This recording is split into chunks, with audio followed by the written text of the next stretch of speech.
సుమన్ టీవీలో మీ personal and business promotions కోసం కింది నెంబర్కి కాంటాక్ట్ చేయండి. కేంద్ర ప్రభుత్వం పార్లమెంట్ లో ప్రవేశపెట్టిన బడ్జెట్ పై నంద్యాల వాసులు హర్షం వ్యక్తం చేస్తున్నారు. వారు మనతో ఉన్నారు, అడిగి తెలుసుకుందాం.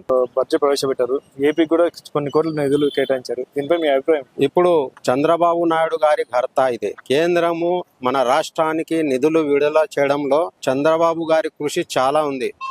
ఎందుకంటే మనకు పదవులు కాదు ముఖ్యము, మన రాష్ట్రం అభివృద్ధి ముఖ్యమని కేంద్రంతో మాట్లాడి పోలవరానికి 12,000 చిల్లర కోట్లు శాంక్షన్ చేయించిన ఘనత ఒక చంద్రబాబు గారికి దక్కుతుంది. ఎందుకంటే గత 5 సంవత్సరాలు వైసీపీ ప్రభుత్వంలో పోలవరం అనేది పక్కన పెట్టేశారు. వైసీపీ వాళ్ళు సర్వనాశనం చేసినారు. దానికి మళ్ళీ నిధులు కేంద్రంతో మాట్లాడి కేంద్రంతో 12,000 కోట్ల రూపాయలు తెచ్చిన ఘనత చంద్రబాబు గారిది.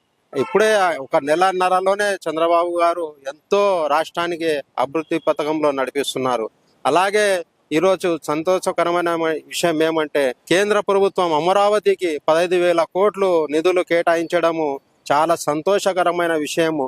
మన రాష్ట్రము అభివృద్ధి చెందుతుండడానికి ఇది ఒకటి మొదటి ఉదాహరణ. ఎందుకంటే 45 రోజుల్లో దాదాపు 50 నుంచి 60,000 కోట్ల రూపాయలు సాధించిన ఘనత చంద్రబాబు గారికి, తెలుగుదేశం పార్టీకే దక్కుతుంది. మీరు చెప్పండి అన్న, ఇప్పుడు రాష్ట్ర విభజన కూడా మేము కట్టుబడి ఉన్నామని చెప్పి కేంద్రం చెప్తుంది, పార్లమెంట్ సాక్షి చెప్తుంది. మీరు ఏమనుకుంటున్నారు?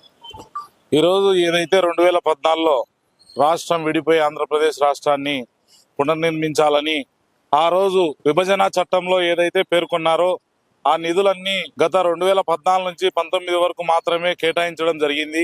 లాస్ట్ ప్రభుత్వం 2019 నుంచి 24 వరకు ఉండే టైంలో జగన్మోహన్ రెడ్డి గారు ఆయన జైలుకు పోకుండా, ఆయన తమ్ముడు అవినాష్ రెడ్డి గారు జైలుకు పోకుండా మాత్రమే మోడీ గారి కాళ్ళ దగ్గరికి వెళ్ళి ఆయనకు శాల్వలు కప్పడం, ఆయన కేసులు కప్పి పెట్టుకోవడానికి మాత్రమే ఆయన ప్రయత్నం చేసినాడు.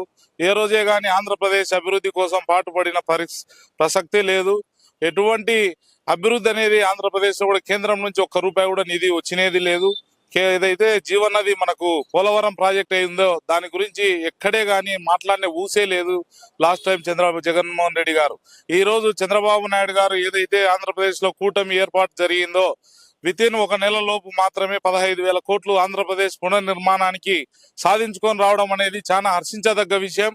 యావత్ ఆంధ్రప్రదేశ్ జనాలందరూ కూడా చంద్రబాబు నాయుడు గారికి అయితేనేమి, వారి కుమారుడు నారా లోకేష్ గారికి అయితేనేమి అందరూ కృతజ్ఞతలు తెలపాల్సిన అవసరం ఉంది. రాబోయే 1 నెలలోనే ఇంత ఉందంటే రాబోయే 5 సంవత్సరాల లోపు ఆంధ్రప్రదేశ్ ఎంత అభివృద్ధి అవుతుందో మనందరం గమనించవచ్చు. సమిష్టి కృషి.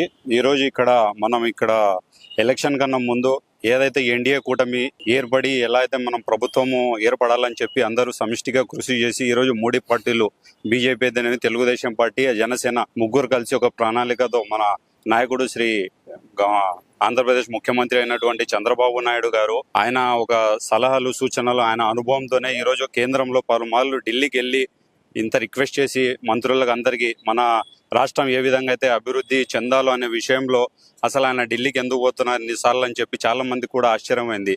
ఆ ఫలితం ఇప్పుడు మనకి ఈరోజు ఈ బడ్జెట్లో మనకు కనిపించింది లైవ్గా. ఈరోజు మనకు రాష్ట్రంలో ఇంత బడ్జెట్ ఈరోజు వచ్చిందంటే అది కేవలం ఇక్కడ ఉండే మన నాయకుడు చంద్రబాబు నాయుడు అలాగే మన ఎన్డీఏ ప్రభుత్వం తరఫున ఇది సాధ్యమైందని చెప్పి మేము భావిస్తా ఉన్నాం. గత 5 ఏళ్లుగా జగన్మోహన్ రెడ్డి కేంద్రానికి ఎలాంటి సూచన లేకుండా, ఎలాంటి రిక్వెస్ట్ లేదు కాబట్టి ఇంతవరకు బడ్జెట్ కేటాయించలేదు. అంటే ఓన్లీ కేవలం చంద్రబాబు గారి కృషి వల్లనే ఇప్పుడు బడ్జెట్ అనేది మొట్టమొదటిగా తొలి విజయంగా సాధిస్తున్నామని చెప్పేసి ఇక్కడ ప్రజలు కోరుకుంటున్నారు. కెమెరా పర్సన్ మధుతో కిరణ్, సుమన్ టీవీ, నంద్యాల.